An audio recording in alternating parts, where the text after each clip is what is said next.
GEC Rajkot government engineering college Rajkot છે. એમાં તમારે બેટા જો જેડબલઈ મેન્સ થ્રુ એડમિશન લેવું હોય, તમે એમાં ગુજકેટ પ્લસ બોર્ડના બેઝ પર તો લઈ શકો છો, પણ જેડબલઈ મેન્સ થ્રુ લેવું હોય તો તમારો all India rank branch wise કેવો હોવો જોઈએ, જે આજે હું તમને લોકોને અહીંયા આગળ કહીશ.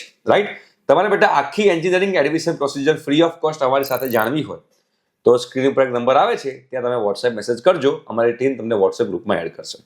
હવે બેટા જીઈસી રાજકોટમાં artificial intelligence and machine and data science નામની બ્રાન્ચ છે.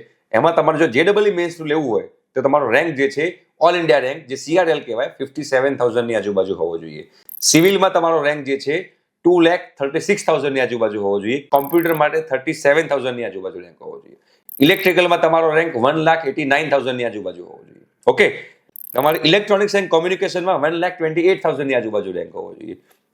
ઇન્સ્ટ્રુમેન્ટેશન એન્ડ કંટ્રોલની અંદર 11 lakhs ની આજુબાજુ તમારો રેન્ક હોય તો મળી શકે છે.